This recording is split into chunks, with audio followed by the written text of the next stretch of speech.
Alright, so I got a little bit of stickiness in the trigger here on the 1860. You can see it's a little bit slow, and sometimes it actually sticks back there.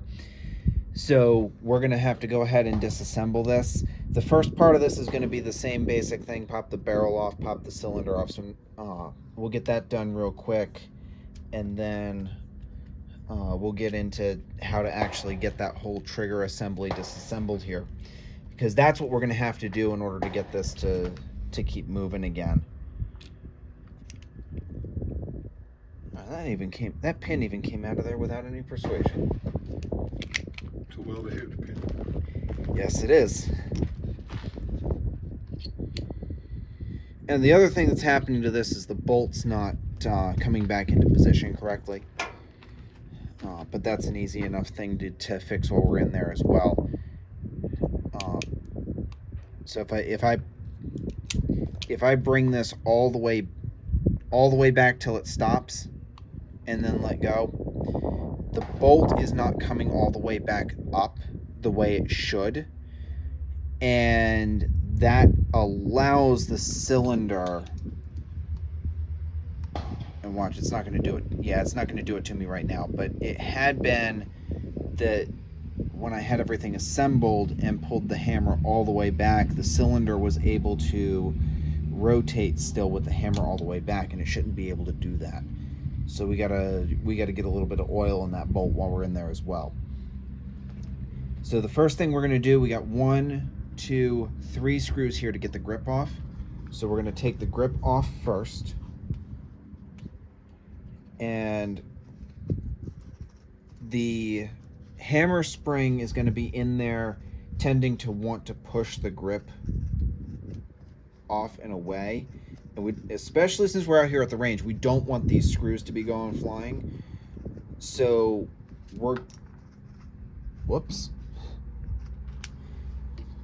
gonna loosen each of the 3 screws a little bit at a time to help ensure that nothing goes flying and that everything kind of stays together a little bit nicer.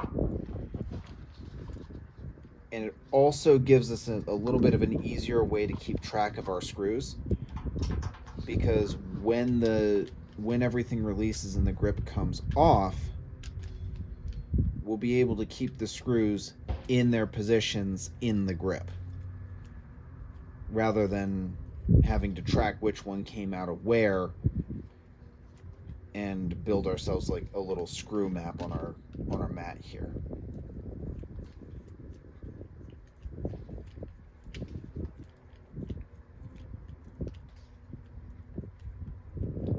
Alright, feels like that's loose. Oops. Had one come out with the magnet. Alright, that bottom screw's not all the way out. So get that the rest of the way out. Actually, I'll just do that with fingers. Get that grip off. And we'll go ahead and push these screws back in. That way we don't lose track of where they belong. We can set the grip off to the side. And here you can see the hammer spring. This is we're gonna wanna take the screw here part way out and then push the spring down and move it so that it's not under tension, so that this doesn't go flying. If that goes flying, we're probably not gonna find it out here.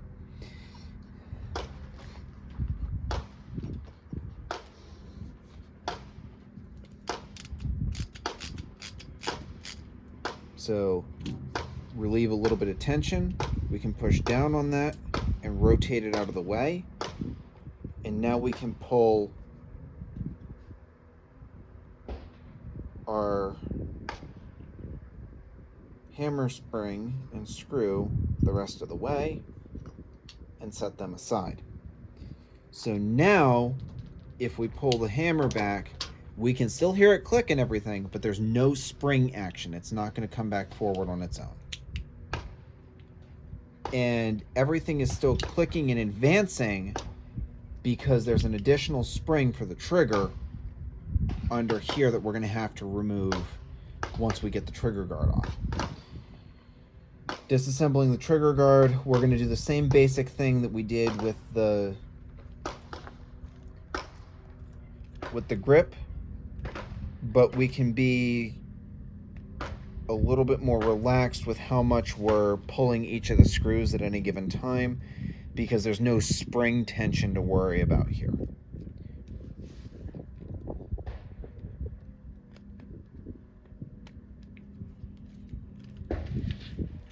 And just like we did with the grip, we're going to go ahead and just leave the screws in here, and that will help us keep track of where everything goes when we put it all back together. So trigger guard comes off, and we can set that aside as well. And so here we can see the full assembly underneath here, and it's still going to click into place and everything because of this spring. This here is the trigger spring. That's what's allowing it to snap into place as we're pulling the hammer back, and why you're still hearing that half cock click and then the full cock click is that trigger spring there. So we'll go ahead and we'll pull that out next. This one's not under a ton of tension, so we can just kind of pop this all the way out.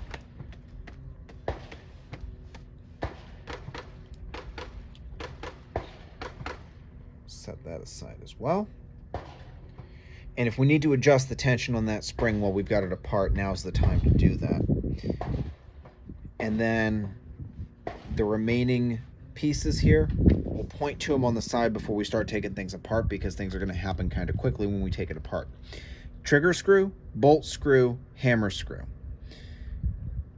So if we look a little bit closer up underneath here, trigger screw is this pin that goes through here that the trigger hinges on. This bolt screw is right here that holds our bolt in place to stop our cylinder from rotating when the hammer is down or in the full cock position. And you won't be able to see it absent the trigger spring, but it's that piece that moves out of the way and then comes back up as we pull the hammer back. And so that will move out of the way. We just won't come back up now that we don't have that spring in there. And then the hammer screw is the pivot that the hammer moves around. It's up here and actually hidden. So the first one to come out is going to be our trigger screw. And once we get this out of here, you'll see it's really more of a pin with some threads on the end.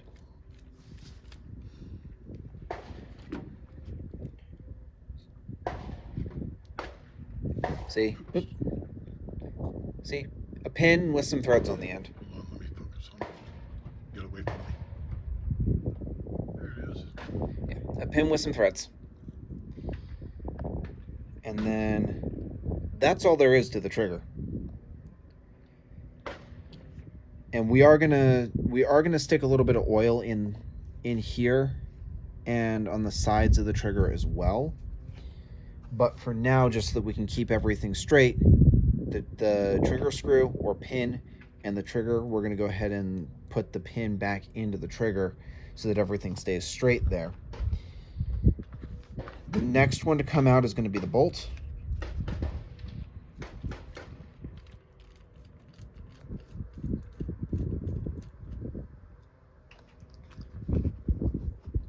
Same deal. That is basically a pin with some threads on the end. And then the bolt is going to be a little bit of a pain because it's up there actually being actuated by the hammer. So we're just going to use our screwdriver and pry that out a little bit so that we can get our hands on it and pull it the rest of the way free. And we can see here there's actually a little bit of springiness to that, to help allow the little bit of friction and allow it to catch on things. So same deal, just to keep track of everything, we'll throw that pin back through there and set that aside. And we'll go ahead and we'll pop the hammer out of here as well.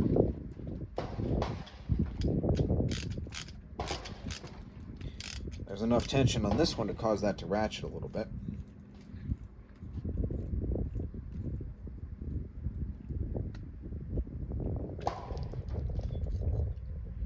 And same deal with this one. It's a pin with some threads. Now getting the hammer out of here is going to be a little bit different. It doesn't just kind of fall or drop out. And that's because there is one additional piece attached to the hammer. And that is this catch here. And this is the piece that actually advances the cylinder.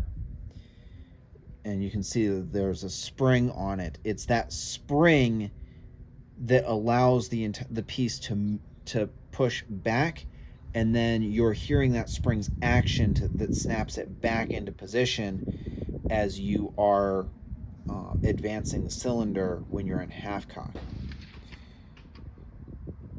And we can take this and pull this out and set it aside separately as well, just so that we're not accidentally throwing that as we're working with things. And at that point, everything is completely torn down, and you can get up in there and clean that out as you need to. I'm going to have to pull this apart again later and drop it in an ultrasonic cleaner to get more of this out of here, because this likes to build up residue as you shoot. I have probably about 100, I think, rounds through the 1860, and I just had to tear it down about a week ago and clean everything out in there because it was so gummed up. So the only thing that we've got any residue on that we might want to clean right now, and I'm not going to worry about it because there's not a ton of residue on it, is this catch here. You can see, if you look closely at it, you can see the difference in coloration from where it catches the cylinder versus all of the black residue that's on everything, as well as the difference with the residue here on the hammer.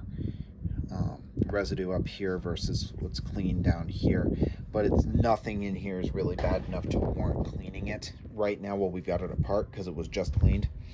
The big thing that we want to do is we want to get oil on all of these components as we're putting it all back together. And so that's what we're going to work on now. We'll go ahead, we'll put it back together, and we'll get oil on everything that needs oil as we're doing that.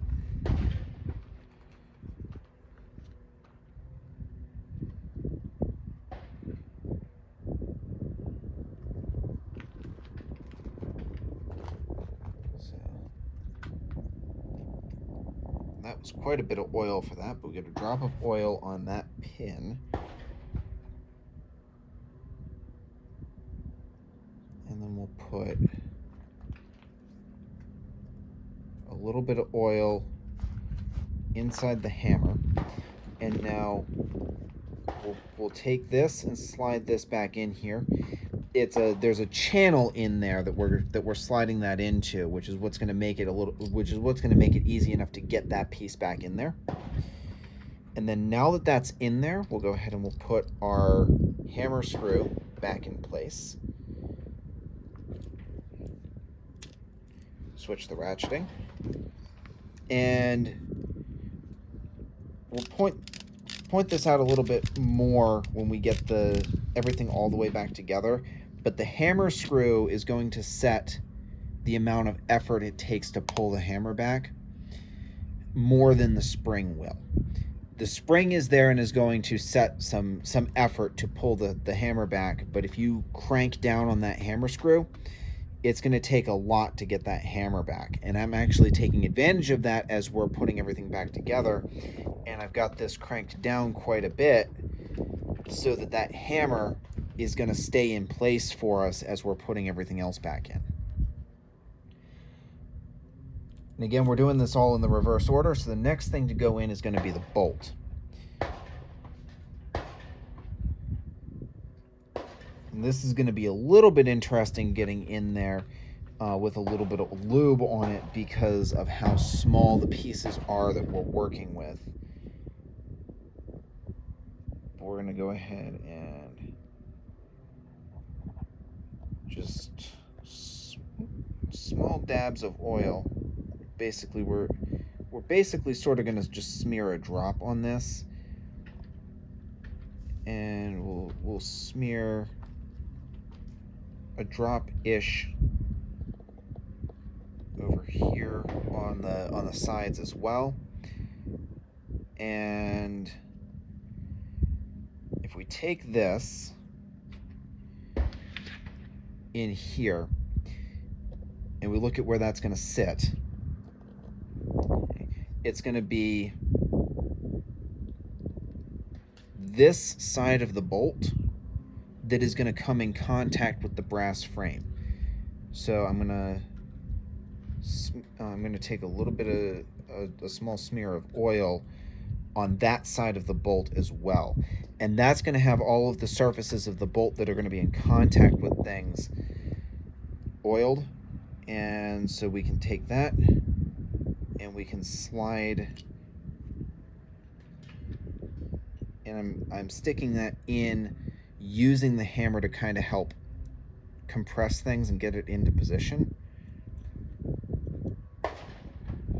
So slide that back into position, and then once we get that in so that we can actually look through the bolt and see through where the bolt screw goes, that we can get that screw all the way home. We'll take the bolt screw, stick that in. We'll do the same thing as before, start it with fingers and then screw that back in. And just like the hammer screw, this sets some tension on the bolt. Okay. And I'm going to go ahead and push that back down. And that brings the bolt all the way up. It'll just make things a little bit easier for getting the trigger back in. And then of course we've got the trigger, and we're going to do the same thing with the trigger that we did with the bolt. We're going to put, and the hammer, we're going to put a little bit of lube inside where it's going to interface with the screw. And then the trigger is going to sit in the pistol like this.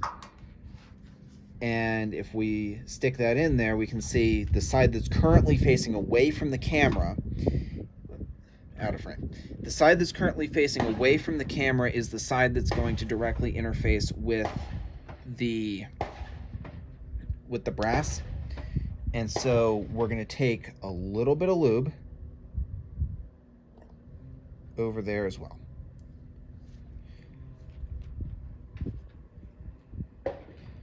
And so that will slide in here like so. Okay. And I'm going to flip this over now. We can look down in it and see that that everything's aligned. So we'll drop our screw. Start it with fingers again. And then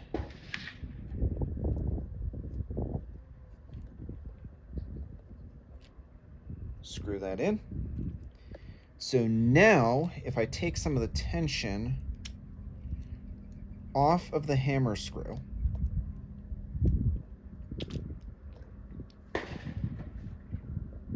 everything we should see, if I push this back in, we should see, as I pull the hammer back, that bolt is going to come out of its position where it should be when the hammer is down. This position corresponds roughly to half cock. No clicks because I don't have the spring in it yet. And then if I pull this all the way back, I should be able to take my screwdriver and push that bolt back into position. And if I hold the trigger forward and push on the hammer, it doesn't go anywhere. But then if I allow the trigger to come back,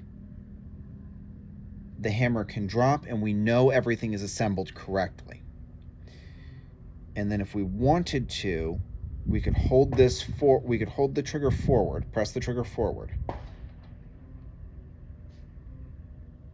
start to bring the hammer back, and we can feel that click into half cock.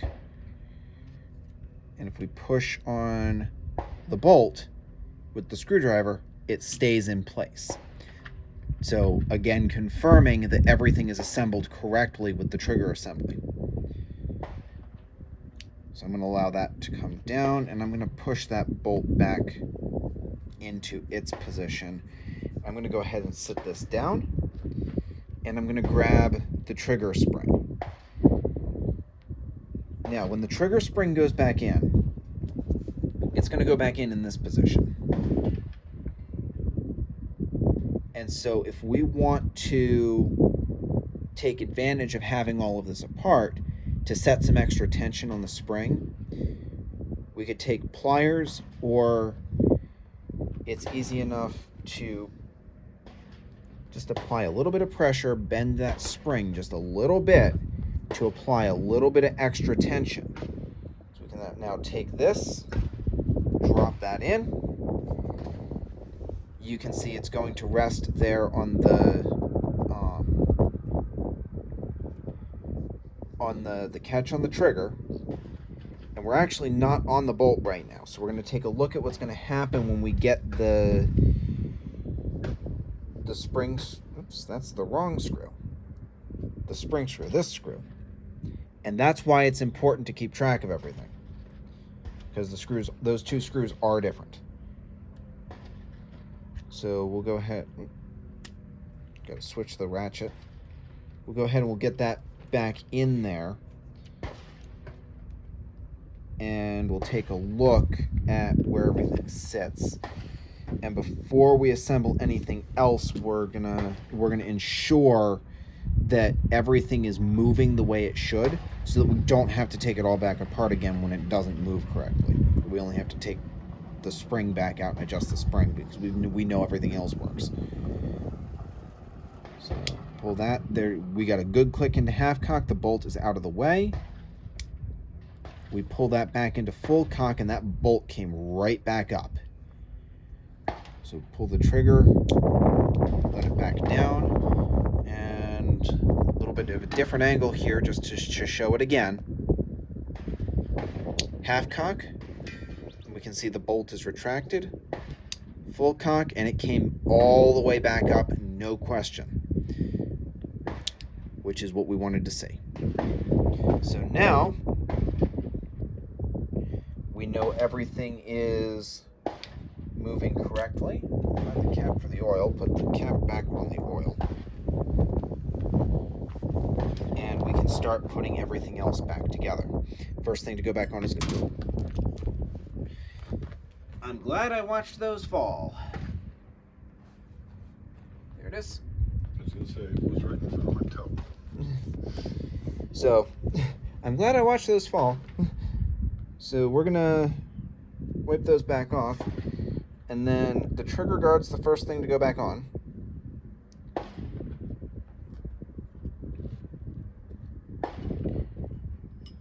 And that just kind of slides into place.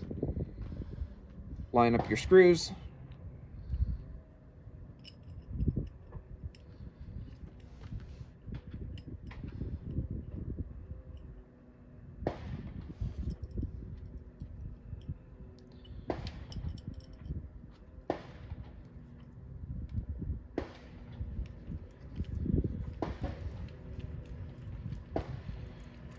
And as I'm putting this back together, a word of note here, the hardened metal of the average drill bit is, and even if you're not using a hardened drill bit and it's just a mild drill bit, it is still significantly harder than the brass that the Revolver is built out of. So it will scratch the brass if you're not careful. So like I'm using here, I'm using a bit that has clearance for all of the screw holes on here. That way I'm not going to scratch up my brass as I'm taking things apart and putting them back together. All right, next piece to go on is going to be the hammer spring, and then we're going to stop and double check things again. Because again, it's easier to to take things apart again and reset them from this stage than it is to do the full disassembly again. So the hammer spring can actually just directly go back in. We don't have to play the game of press it and slide it out of the way because there's no tension on it yet. And actually, for this particular spring, I'm going to use... That's Phillips head. There we go. I'm going to use the slightly bigger bit.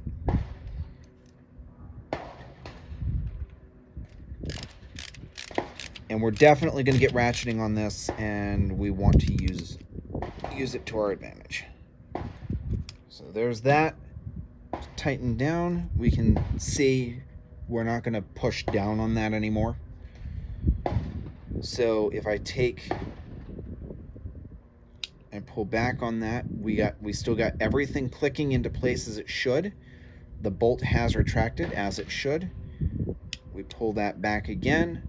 It's clicked into place correctly. The bolt has come back up. And the hammer does drop normally. So now we can take our grip and put our grip back on. And we're gonna put this back on basically the same way we took it off, in that we're going to, and I'm gonna try to get these fingers started just so they're in there, because we've got that tension there from that hammer spring. Good, they're all started. Because we've got that tension there from that hammer spring, we want to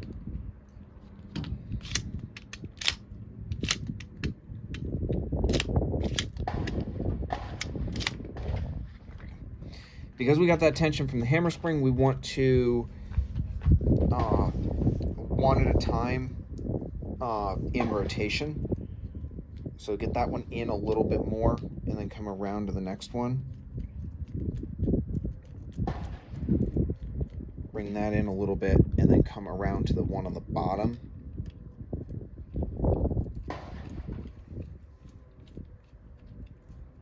Bring that one in and then come back. And this is just so that we're not accidentally misaligning something because we've got all that tension from that hammer spring. Because that hammer spring does push on the back strap.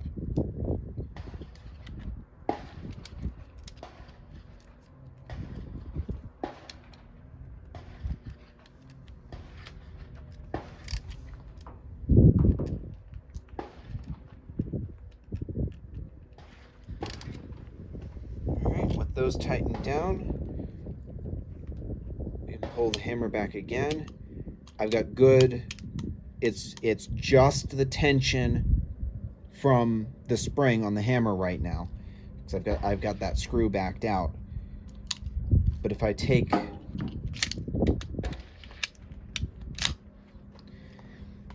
that hammer screw and I tighten that hammer screw down, this is what I mentioned earlier, it becomes a lot harder to pull this back. So I'm going to leave that backed out a little bit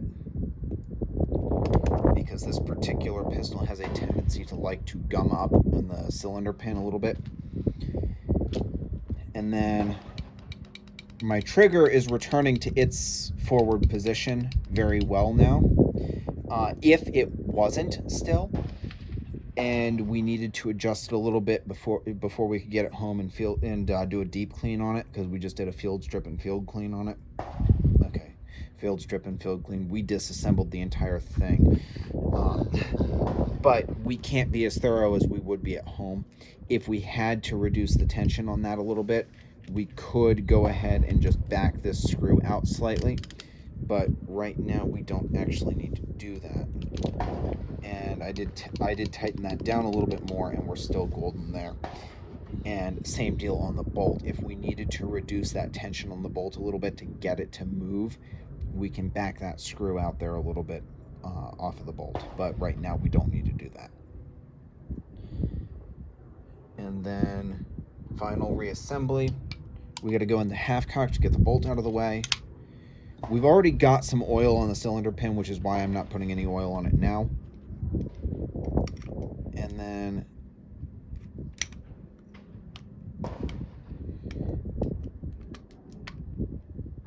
yeah, we're not quite aligned. Might be a little bit difficult to see on video, but getting in here to get that pin in, we've got to get the slot in the cylinder pin correctly aligned with the one in the barrel assembly, and it is aligned now. So take that, we'll drop the pin. Oh, it might not actually be aligned. Yeah, no, it's off a little bit. That pin's not dropping in there. That pin should just drop in.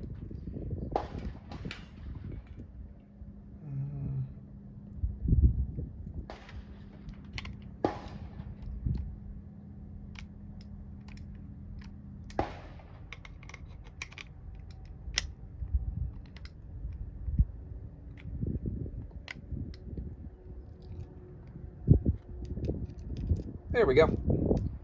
So that just kind of drops in. And our retaining screw. Screw that back in. And then the last thing that we're going to do, because after the field clean it did not, or after the clean at home it did not happen, I'm going to let the hammer all the way down, and I got to get a little bit of oil on the ramrod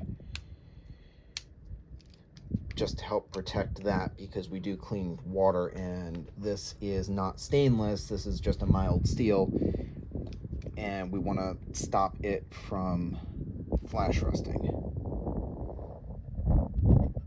So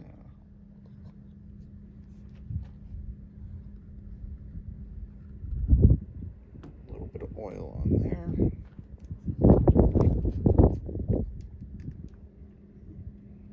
And there it goes. Okay. And then I'm going to do the same thing down here, just a touch of oil, because that oil is not covering the entire ramrod. So just a touch of oil there, and now the entire ramrod has oil on it. And we're all back together, and we're ready to shoot. What type of oil was that you were using on it? This is the Lucas Extreme Duty gun oil. It is available locally here in Midland. SK Arms does have it. Excellent. And then, while we're here, just for additional context, of course, the Colt black powder pistols are all going to come apart in a very similar manner. These two are modern. This one is the reproduction of the Colt 1873. You can see all of the same screws that we just took out of the 1860 are present on this one. This 1873 will disassemble the exact same way that 1860 just did. On the Heritage, it's not all of the screws, but most of them are there. So the entire disassembly process is going to be somewhere between what we just did on the 1860 and on what it is on the Colt black powder models that do not have direct access to the trigger and bolt screws, because there are a couple that are like that. I just don't remember offhand which ones they are.